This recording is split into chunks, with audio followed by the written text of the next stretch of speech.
7 दिन बाद। लगता है उस साधु का श्राप मुझे लग गया है। आज 7वां दिन है और ये देखो मेरे पेट में अत्यधिक पीड़ा हो रही है। जाओ, आज से ठीक 1 सप्ताह के पश्चात तुम्हारे पेट से मूसल ही उत्पन्न होगा, जो तुम्हारे वंश के विनाश का कारण बनेगा। इस पीड़ा से मुझे मुक्त करो मित्र, मुक्त करो।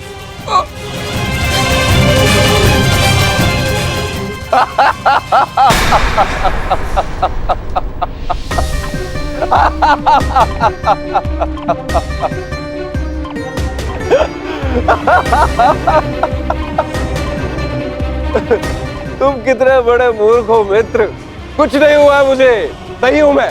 कहा था ना मैं, वो साधु एकदम पाखंडी है।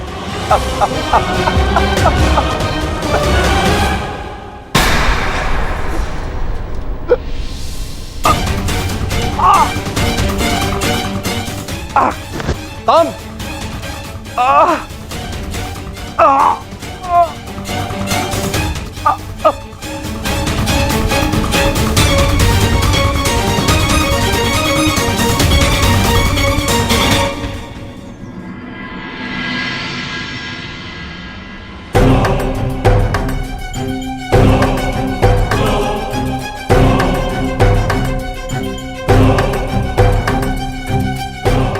बड़ी विचित्र घटना घटी है वासुदेव। कुमार साम के शल्य चिकित्सा के पश्चात उनके पेट से ये मूसल निकला है।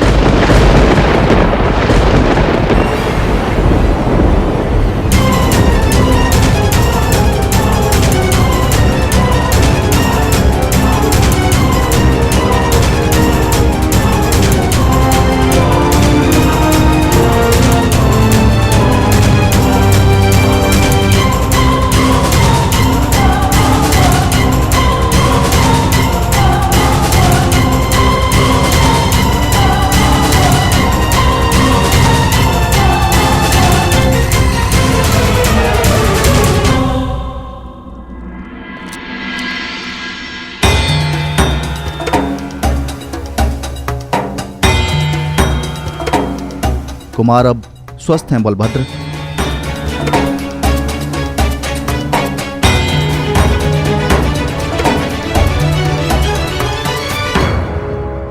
देख लिया, ये उस श्राप का नहीं, ये तुम्हारे अहंकार और तुम्हारे मदिरापान का फल है। ये श्राप तो केवल एक निमित्ता है। तुम्हारे कर्मों के कारण यदुवंश का नाश जन्म ले चुका है। यदि मदिरा के मद में तुमने एक महात्मा का अपमान ना किया होता तो आज तुम्हारी यह दशा ना होती।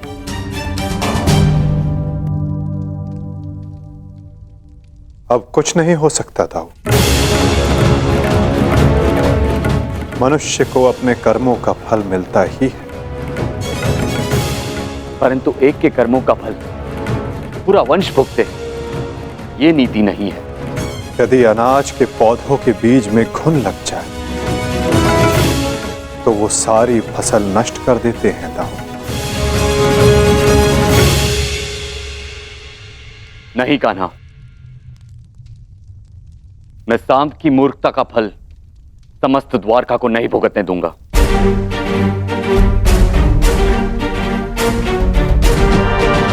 आप इस मूसल का क्या करेंगे दाऊ? श्राप था कि मदिरा पान के कारण द्वारका का नाश होगा। मैं आज ये घोषणा करता हूं कि समस्त द्वारका में किसी भी प्रकार का मद्य का उत्पादन, सेवन या बिक्री वर्जित है।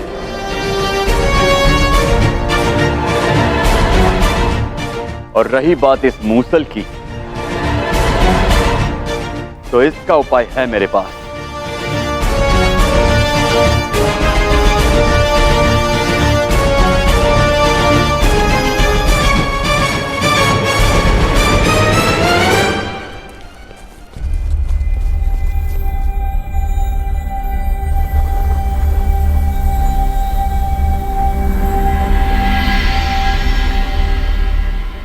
आपके आदेशानुसार मूसल की भस्म बना दी गई है बालभद्र। इसे द्वारका के समुद्र तट पे बहा दो।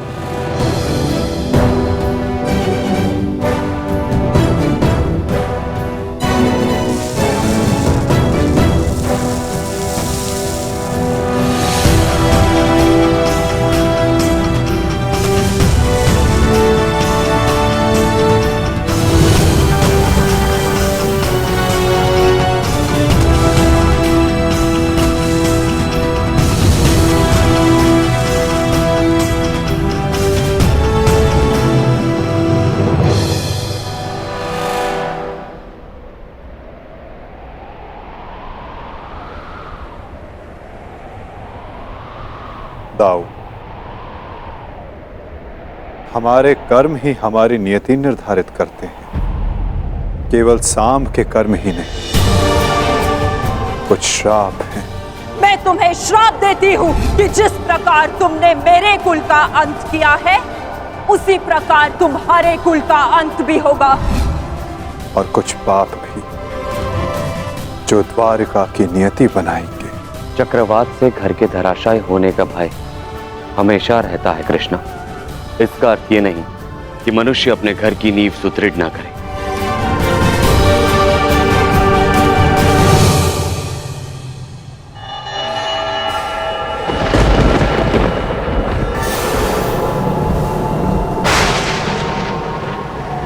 जब नींव गल जाती है दाऊ, तो भवन का धराशायी हो जाना निश्चित होता है। द्वारका का अंत समीप है।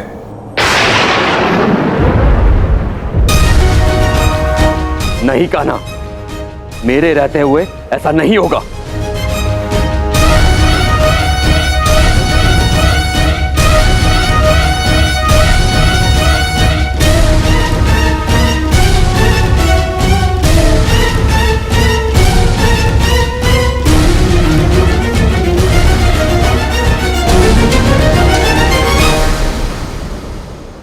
समय किसी की नहीं सुनता और ना ही श्राप आपकी सुनेगा दाऊ। यदा यदा नियति ने जो चुना है हमारे लिए, ग्लानि हमें वो भुगतना ही होगा।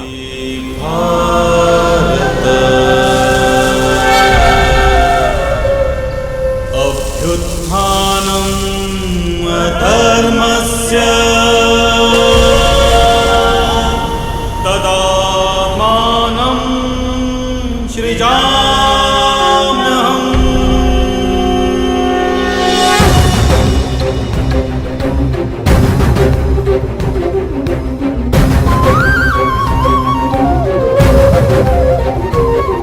हर एक सरकंडे में एक आहुति छिपी है दाऊ। किसी की मृत्यु तो किसी की मुक्ति।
मेरा स्वप्न है कि हस्तिनापुर में एक गुरुकुल हो, जहां पर बालकों की भांति बालिकाएं भी युद्ध शिक्षा में पारंगत हों और अपनी सुरक्षा करना सीखें। अति उत्तम विचार है पुत्री।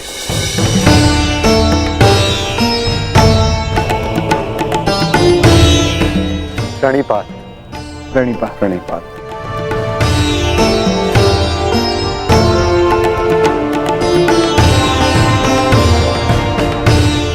यदि प्रत्येक स्त्री अपनी सुरक्षा में समर्थ हो जाए तो कोई भी पुरुष उस पर अत्याचार नहीं कर पाएगा। यदि वो अबला से सबला बन जाए तो ना ही कोई चीरहरण होगा और ना ही कोई महाभारत होगी।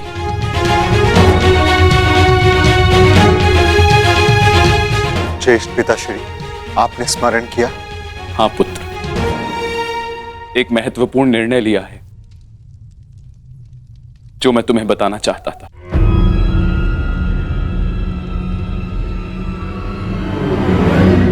गांधारी,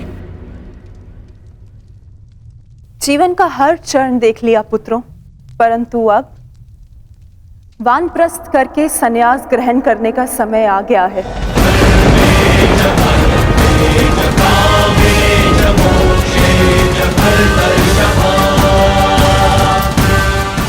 हाँ पुत्र, युधिष्ठिर जीजी और मुझे विदा लेने की आज्ञा दे।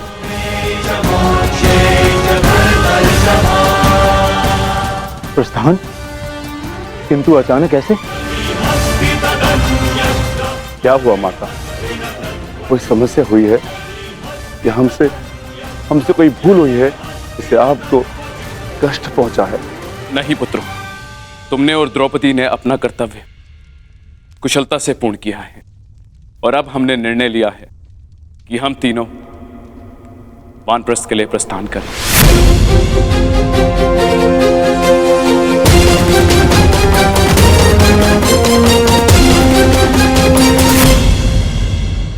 कि हम तीनों वानप्रस्थ के लिए प्रस्थान करें।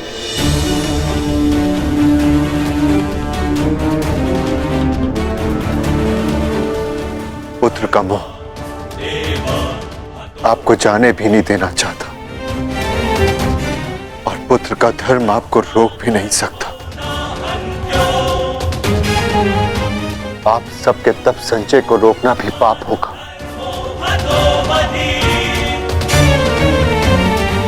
आदेश दीजिए ज्येष्ठ पिताश्री,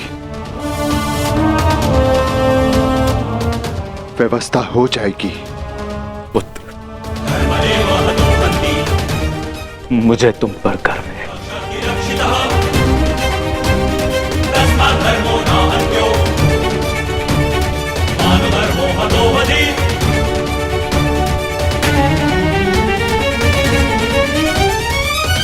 परंतु हम आपको ऐसे नहीं जाने दे सकते। आप सभी के साथ हमें भी एक उत्सव मनाने का सौभाग्य तो मिलना चाहिए ना। ठीक है, जैसा तुम सबको ठीक लगे पुत्रों। तो ठीक है, तो मैं इस उत्सव की तैयारियां प्रारंभ करती हूँ और सभी परिजनों को निमंत्रण भिजवाती हूँ। सर्वप्रथम माधव को।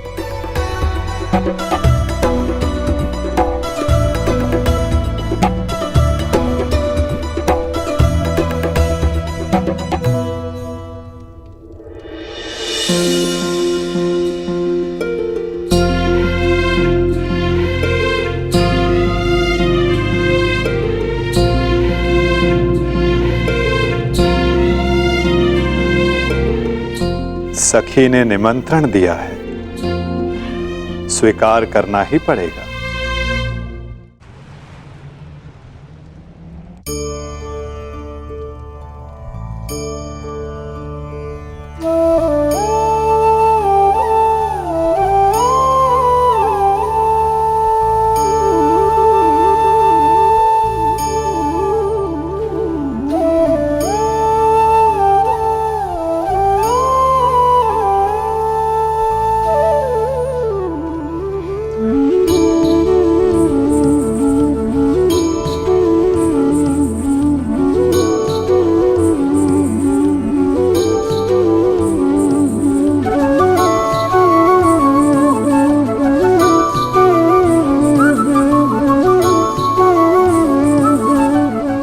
माधव, आप सदैव हम सबके साथ हमारे दुख में उपस्थित रहे, परंतु आज सुख के समय पर आपके आगमन ने हम सबके आनंद को दुगना कर दिया।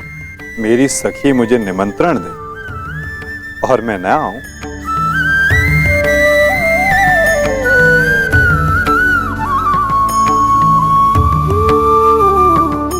तुम सबका परिश्रम स्पष्ट दिखाई दे रहा है। जब प्रेरणा देने वाला शुभ हो तो परिश्रम का फल भी शुभ ही होता है माधव। आइए माधव, अपना स्थान ग्रहण करें।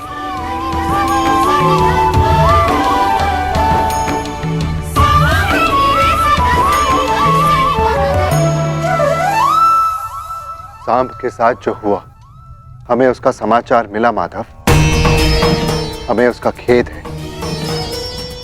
कुमार साम के शल्य चिकित्सा के पश्चात उनके पेट से ये मूसल निकला है। समय का चक्र और नियति को कोई नहीं रोक सकता धर्मराज।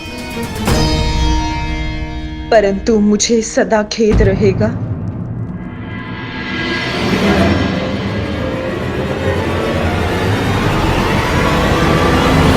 ये नियति मेरे ही श्राप के कारण आई है वासुदेव।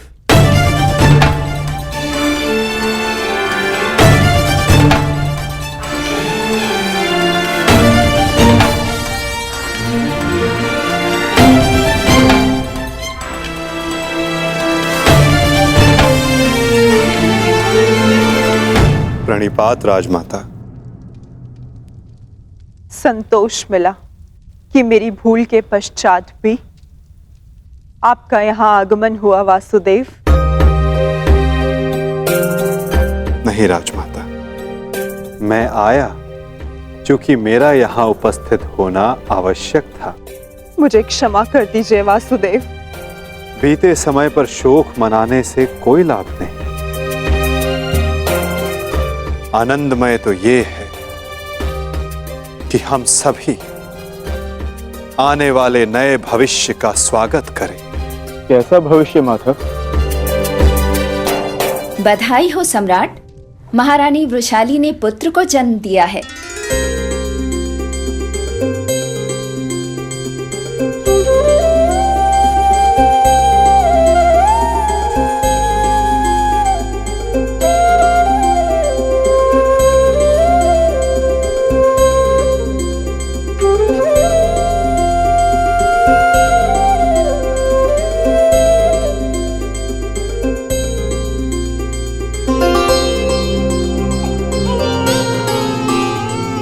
इसकी आंखों में इसके पिता की भांति तेज है। कल्याण हो पुत्र। बुआ श्री, इस बालक का नामकरण कीजिए।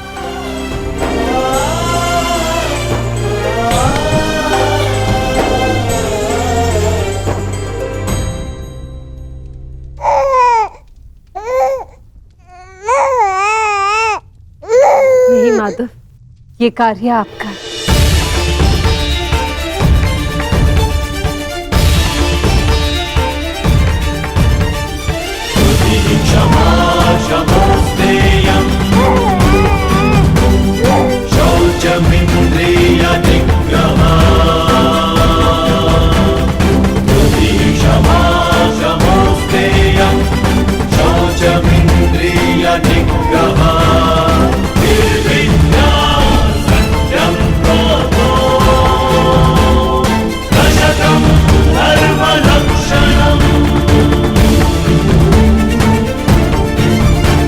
मित्रकर्ण के एक वीर पुत्र का नाम वृषसेन था और इस वीर बालक का नाम है राधे कर्ण पुत्र वृषकेतु। वृषकेतु, वृषकेतु, वृषकेतु।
18 वर्ष पश्चात।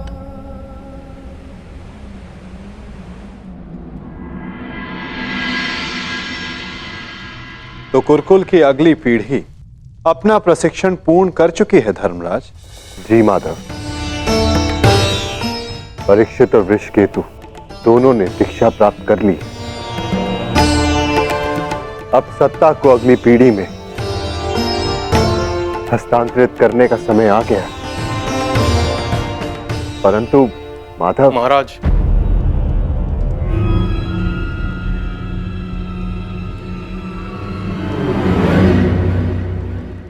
कहो। एक दुखद समाचार है महाराज।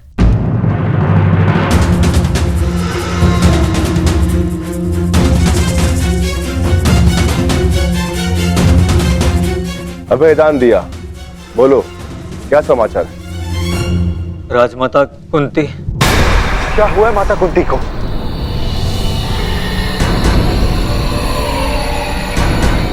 वो कुशल तो है ना? जिस वन में राजमाता कुंती, महाराज धृतराष्ट्र और महारानी गांधारी निवास कर रहे थे, वहां भयंकर अग्निकांड हुआ है।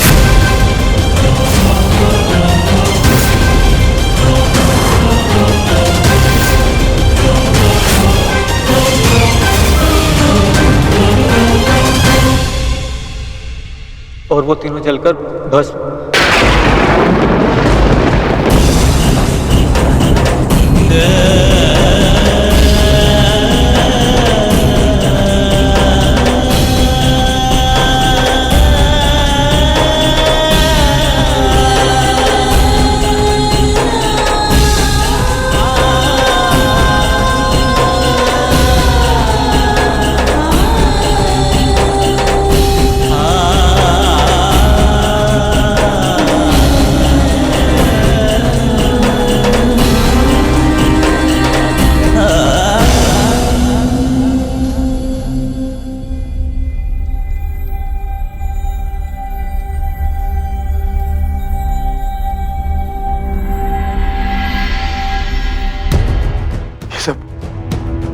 ये सब क्या हो गया माधव? अचानक इस बात क्या हो गया?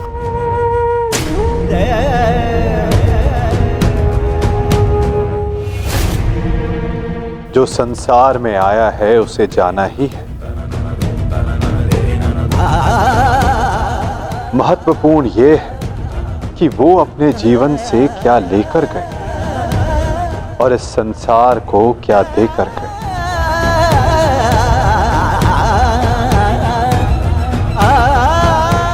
एक वृक्ष की जब पत्तियां झड़ती हैं तो वो वृक्ष पत्तियों के झड़ने का शोक नहीं मनाता, अपितु नई पत्तियों का स्वागत करता है, नवजीवन को आगे बढ़ाता है।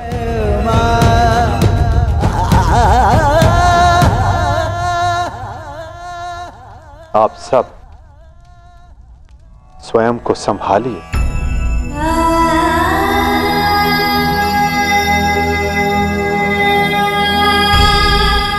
और स्वयं को संभालो।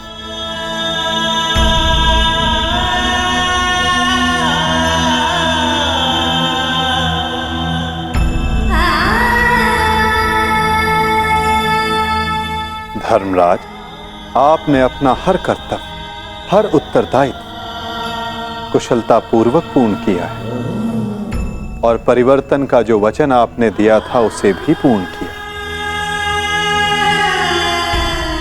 और अब ये समय दुख मनाने का नहीं, अपितु अपना उत्तरदायित्व पूर्ण करने का है धर्मराज।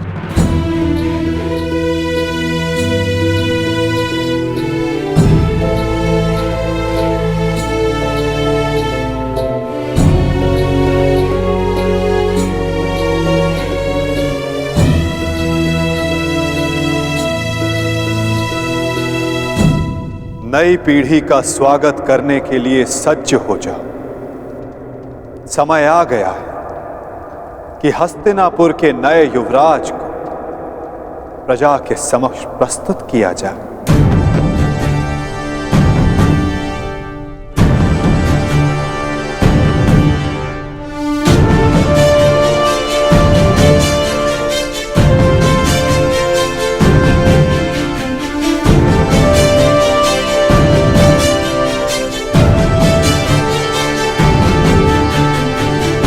समय आ गया है कि हस्तिनापुर की ये सभा कुरुवंश की आने वाली नई पीढ़ी का स्वागत करे।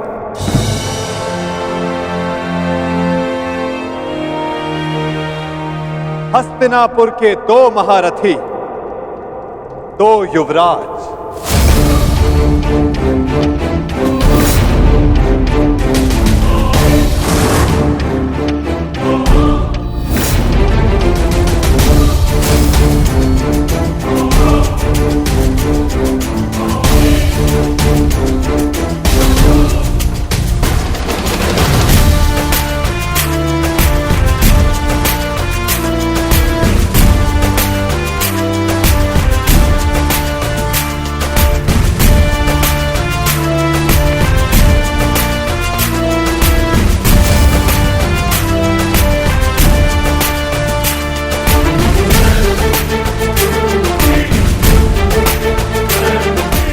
जिन्हें पांडवों ने स्वयं अपनी युद्ध कला के ज्ञान से प्रशिक्षित किया है, जिन्हें महाधनुधर अर्जुन ने धनुर्विद्या सिखाई,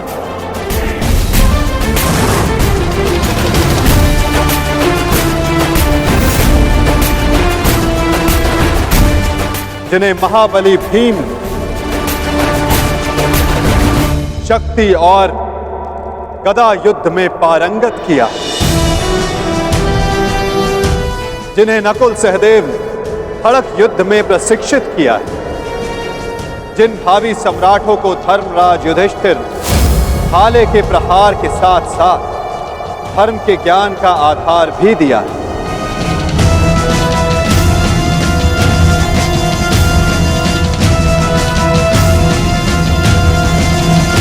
अब भारत के नए शासक तैयार हो चुके हैं। धर्म स्थापना के लिए नई पीढ़ी सज्ज हो चुकी है।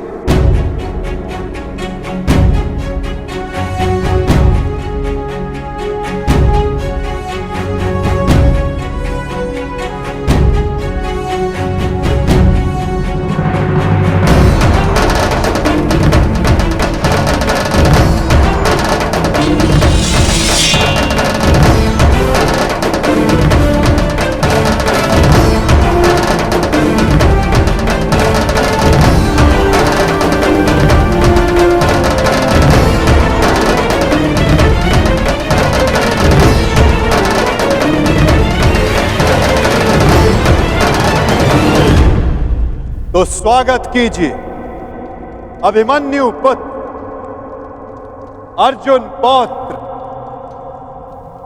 युवराज परीक्षित का।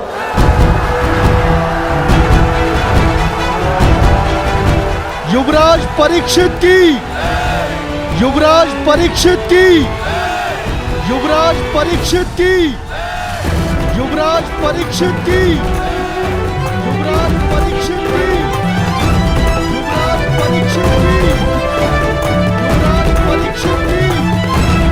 युवराज परीक्षित की।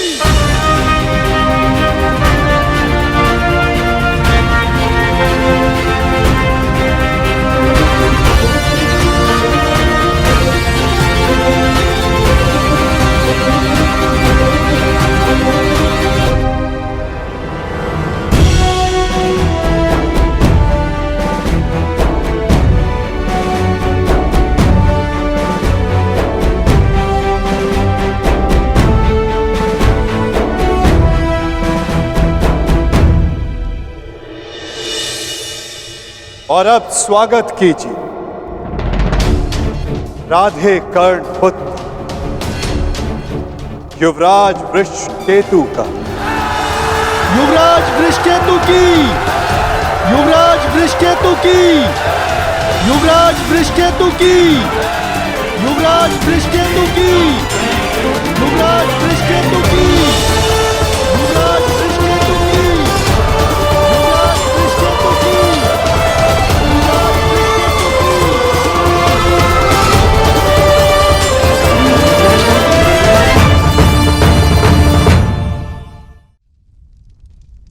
और अब स्वागत कीजिए राधे कर्ण पुत्र युवराज वृषकेतु का। युवराज वृषकेतु की, युवराज वृषकेतु की, युवराज वृषकेतु की, युवराज वृषकेतु की, युवराज वृषकेतु की, युवराज वृषकेतु की।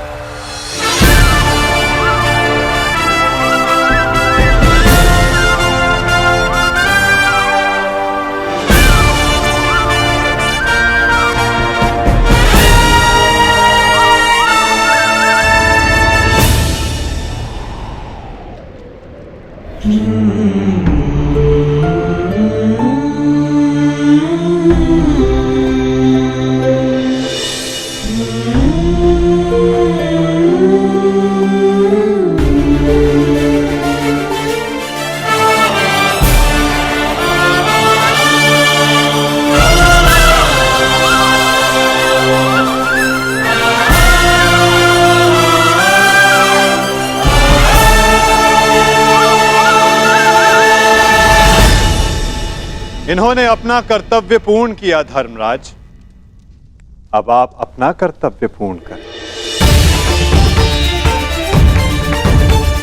एक सम्राट का कर्तव्य होता है कि वो अपने उत्तराधिकारी को निष्पक्ष होकर चुने। केवल बल ही नहीं, बुद्धि प्रवीण हो, न्याय उचित, धर्म उचित हो। और मेरा धर्म ये कहता है, न्याय और धर्म अनुसार हस्तिनापुर नरेश मेरे ज्येष्ठ भ्राता कर्ण के पुत्र वृषकेतु हो। युवराज वृषकेतु की, युवराज वृषकेतु की, युवराज वृषकेतु की, युवराज वृषकेतु की।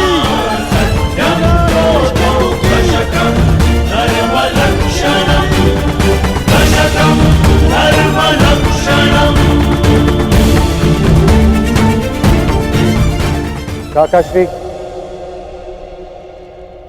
मेरे लिए ये मान्य नहीं।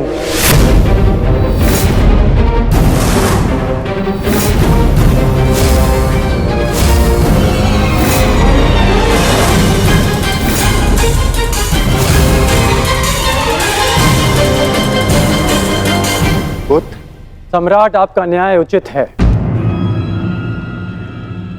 परंतु परीक्षित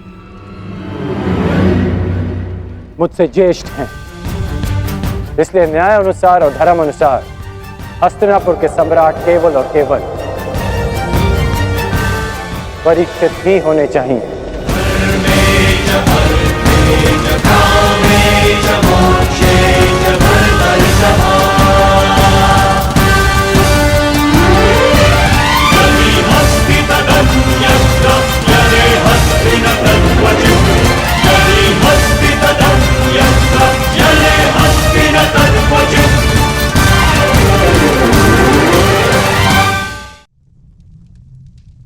परंतु पुत्र, अद्भुत वृषकेतु,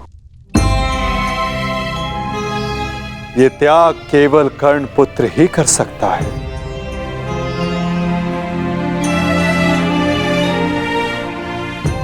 इस सभा ने छल देखा, बल देखा, नारी का दंभ भी देखा, और आज बंधु प्रेम और त्याग देख रहा है।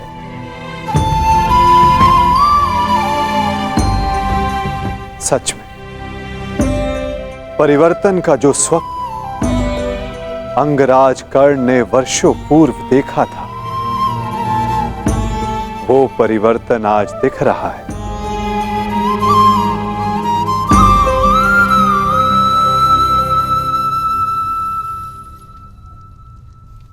धर्मराज युधिष्ठिर को न्याय उचित घोषणा ही करनी चाहिए।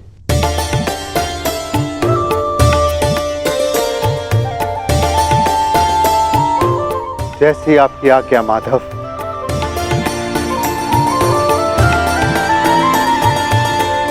युवराज परीक्षित को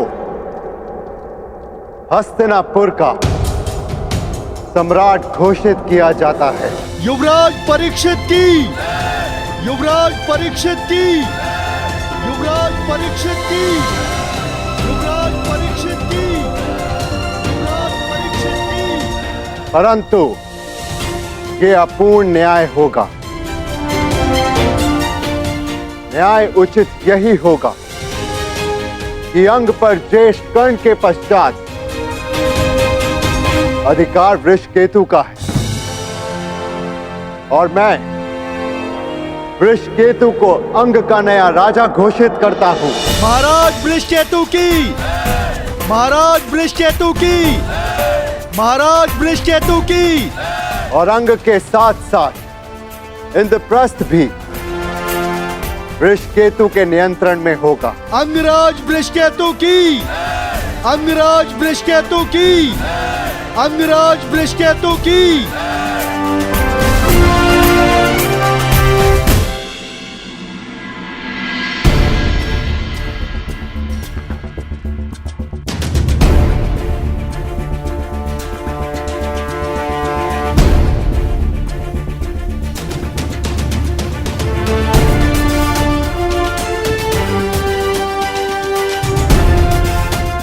सच हो? मैं तो आरंभ से ही सज हूं।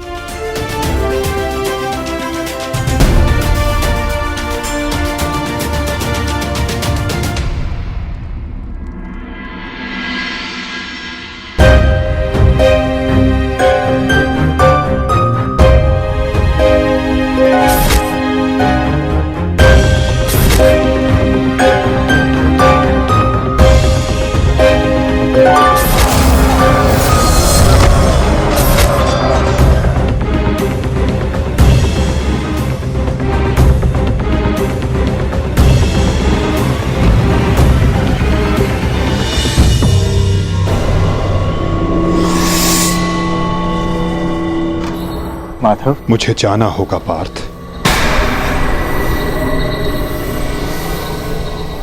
परंतु माधव। नहीं पार्थ, नियति मुझे पुकार रही है।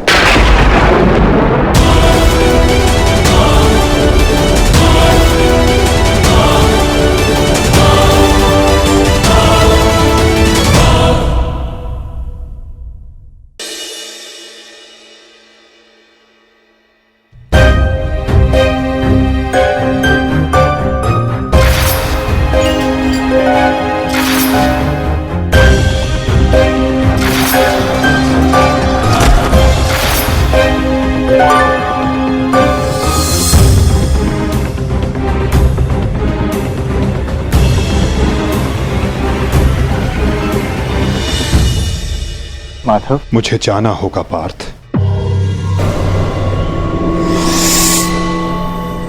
परंतु माधव। नहीं पार्थ, नियति मुझे पुकार रही है।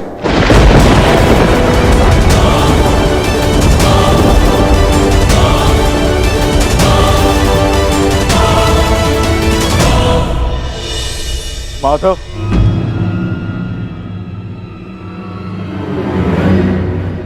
आपने बताया नहीं कि अचानक ऐसा क्या हुआ जो आप जा रहे हैं। प्रथम बार आपके मुख पर यह पीड़ा देख रहा। यही तो जीवन है पार्थ। आनंद के साथ पीड़ा, अंधकार के साथ प्रकाश, उत्थान के साथ पतन और निर्माण के साथ विनाश कहीं ना कहीं जुड़ते ही हैं पार्थ। आज हस्तिनापुर में नया आरंभ हुआ है, परंतु मुझे जाना होगा पार्थ, ताकि मैं एक अंत को, एक विनाश को रोकने का प्रयास कर सकूं। तो फिर मुझे भी अपने साथ ले चलिए माधव। महाभारत में आपने मेरा मार्गदर्शन किया था और अब आपके मार्ग पर चलना मेरा अधिकार है।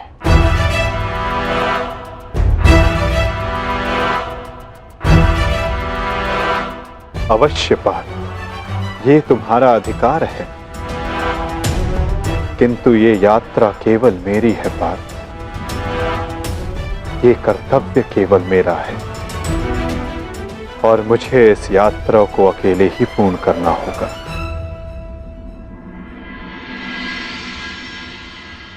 अब मुझे जाना होगा पार्थ। स्वास्थ्य।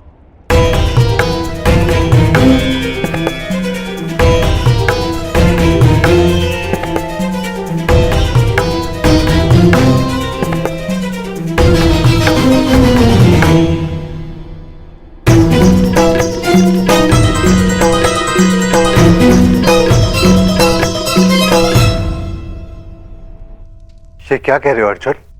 हाँ ज्येष्ठ, पहली बार मुझे माधव की कोई बात समझ में नहीं आई, परंतु इतना निश्चित है कि कुछ भयावह घटित होने का संकेत दिया उन्होंने मुझे।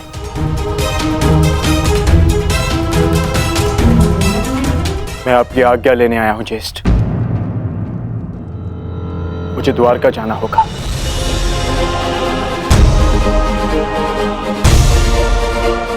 यदि हम माधव के कुछ काम आ सकते हैं तो इससे अधिक सौभाग्य की बात हमारे लिए और क्या होगी।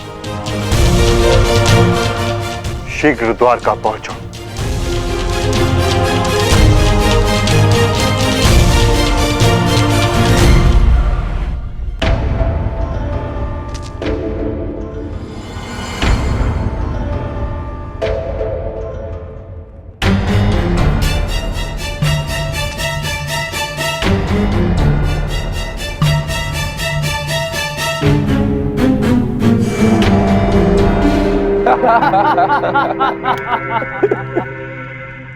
जन्मदिन की बधाई हो मित्र। कृतवर्मा, स्वागत है तुम्हारा। तुम्हारी ही प्रतीक्षा हो रही थी। वाह, क्या अद्भुत प्रबंध है। इतना सुंदर भोज मैंने कभी नहीं देखा। वाह।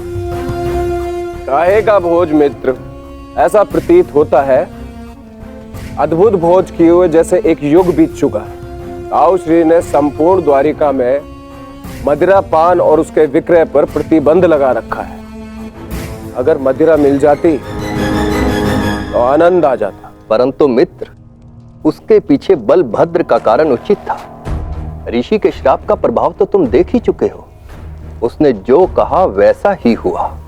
तुम्हारे गर्भ से मूसल का जन्म हुआ और श्राप था कि उस मूसल से यादवों का अंत होगा।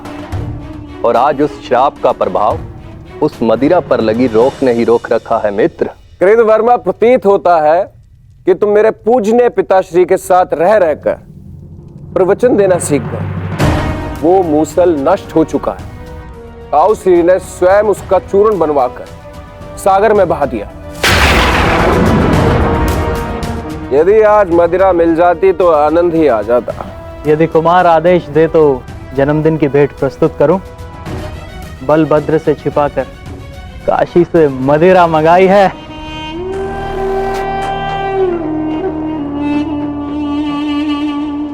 देखा कृतवर्मा, इसको कहते हैं जन्मदिन का उपहार।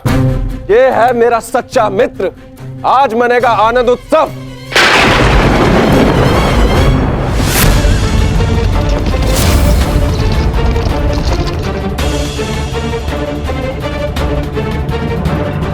ये मेरे जन्मदिन पर मेरे मित्रों के नाम।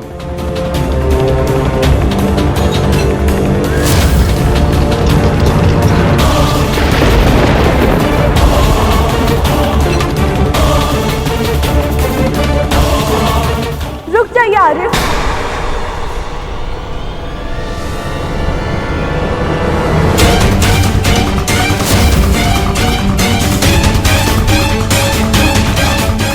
जब काल सामने खड़ा हो तो उसे जाने को नमस्कार किया जाता, उसका आलिंगन नहीं किया जाता। ये मदिरा काल है आर्य, इसे ग्रहण ना करें। कृतवर्मा, एक बात तो माननी ही पड़ेगी। मेरे पिता श्री वासुदेव महान है। जो उनकी संगति में आता है वो भाषण देना तो सीख ही जाता है। लक्ष्मणा, यहाँ पर स्त्रियों का आना वर्जित है। ये केवल पुरुषों के लिए। राजमहल वापस लौट जाओ।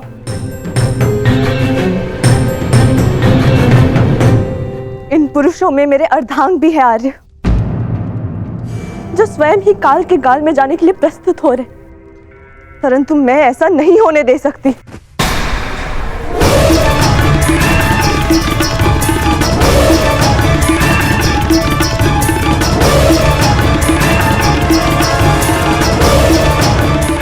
लक्ष्मणा, तुम हस्तिनापुर से हो और इस बात की साक्षी हो कि जब स्त्री पुरुष के मत के सामने क्रोध बनकर खड़ी हो जाती है तो उसके परिणाम अच्छे नहीं होते। जाओ यहां से। राजमहल वापस लौट जाओ।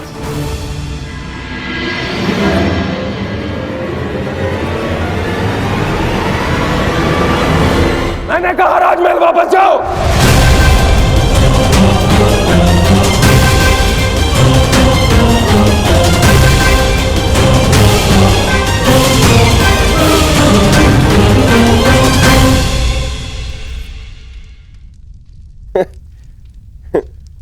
शुभ कार्य में विघ्न आते ही है मित्रों।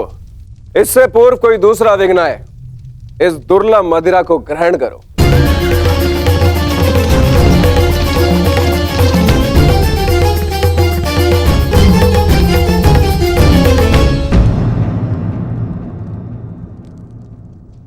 लक्ष्मणा, तुम अपने अश्रु मुझसे नहीं छुपा सकती हो। क्या हुआ पुत्री? क्या सामने तुमसे कुछ कहा? यदि वो कुछ कह देती तो मैं सह लेती ज्येष्ठ पिताश्री। तो वो जो करने जा रहे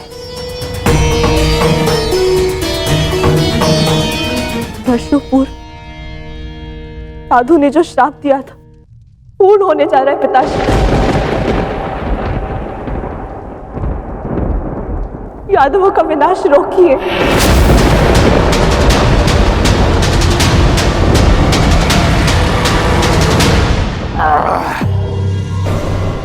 अद्भुत! आज मदिरा मिली पीने को, वो भी मन भर के। वाह!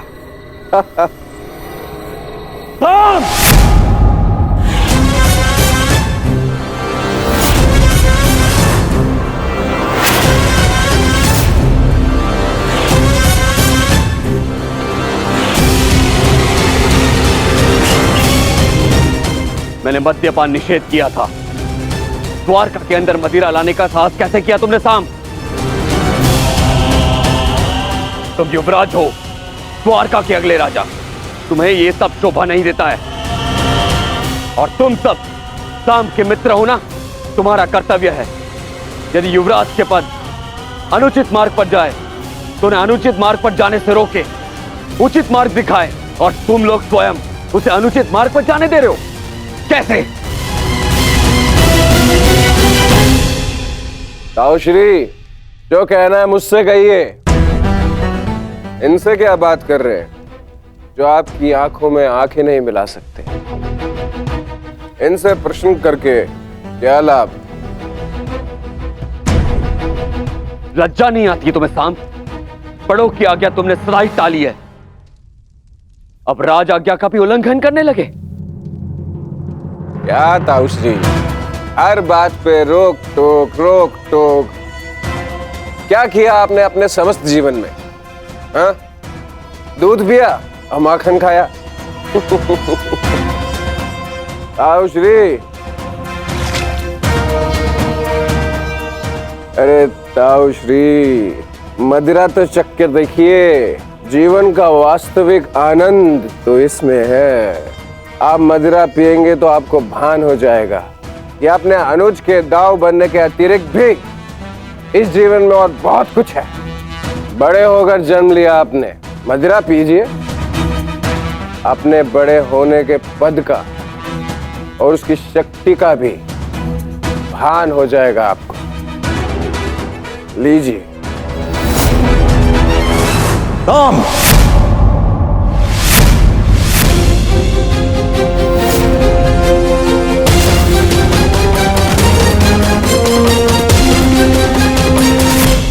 दाऊ का अपमान करने का दुस्साहस मत करना।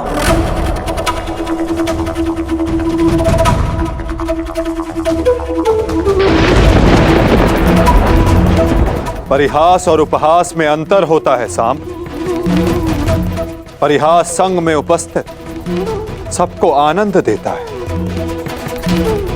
और उपहास किसी एक को पीड़ा देता है। और तुम्हारा उपहास इस समय जिनको पीड़ा दे रहा है वो मेरे ज्येष्ठ भ्राता हैं, मेरे दाऊ हैं साम।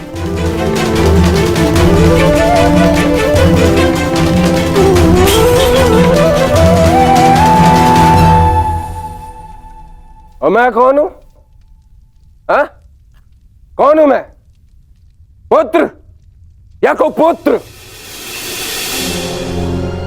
आपको तो सदैव अभिमन्यु जैसा पुत्र चाहिए था।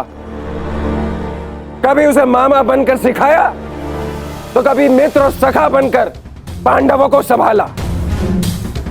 परंतु ये भूल गए कि आपका भी एक पुत्र है। स्मरण है आपको? स्मरण है?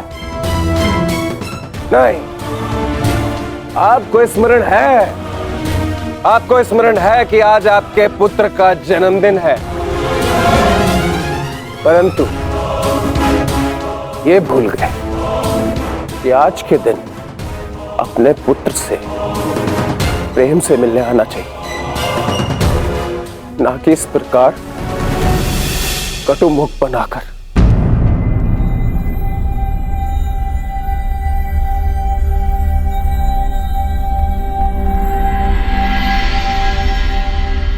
ये उत्सव संपन्न हुआ। आप सब जाओ यहां से। कोई नहीं जाएगा। ये उत्सव मैंने रखा है, और ये कब संपन्न होगा इसे मैं निर्धारित करूंगा।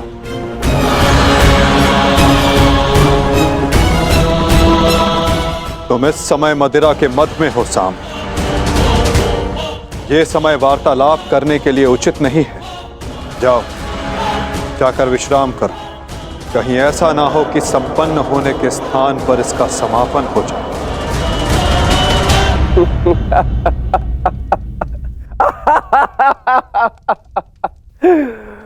मद में तो अंधे आप भी है वासुदेव।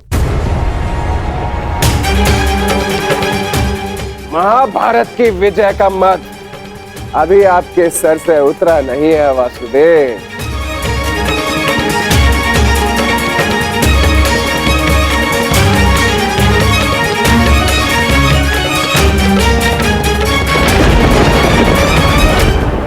उचित कहा सामने वासुदेव। ना आप महाभारत की विजय से विमुख हो पा रहे हैं, और ना पांडवों के प्रति प्रेम से।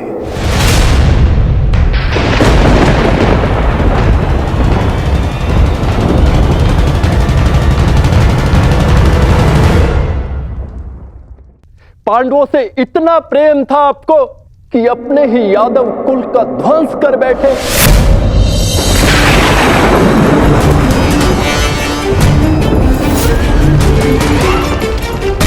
अपने ही कुल की यादव सेना का, नारायणी सेना का उन पांडवों के हाथों विध्वंस करवाते रहे, और उस अर्जुन को गीता का ज्ञान दिया, और भोले भाले यादवों के रक्त से कुरुक्षेत्र को नहलाते रहे, और बताते रहे उस अर्जुन को कहां कौन सा अस्त्र चलाना है। क्यों वासुदेव? क्यों? अपने सखा के लिए, अर्जुन के लिए। क्यों? क्यों इतना प्रिय है वो आपको?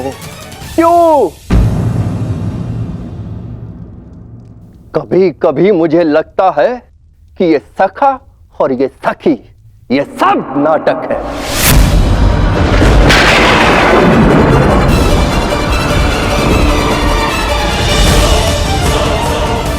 प्रतीत होता है जैसे पंचाली के छठे पति आप स्वयं हैं।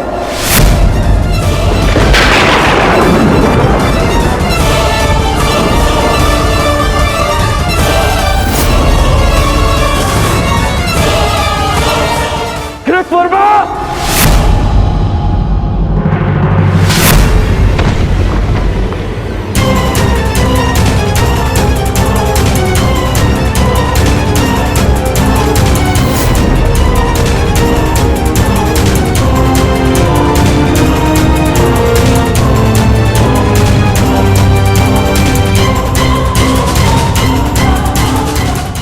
ध्यान रहे, महाभारत इसलिए हुई थी कि एक निर्दोष स्त्री पर लांछन लगाया गया था। यदि कान्हा के चरित्र के विषय में किसी ने भी अपशब्द कहा, तो इसी क्षण और एक महाभारत का आह्वान कर बैठूंगा मैं।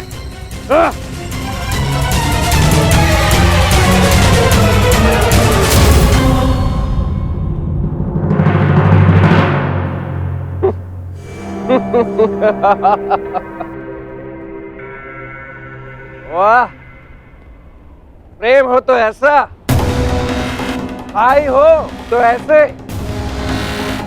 एक को कुछ कहो तो दूसरे का हाथ उठता है, परंतु ताउश्री आप भूल रहे हैं, कृत वर्मा मेरे लिए भाई समान।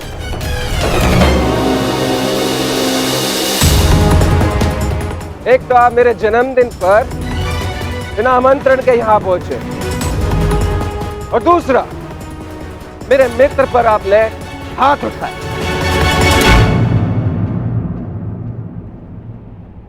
इस दुस्साहस का दंड आपको अवश्य मिलेगा। सावधान साम।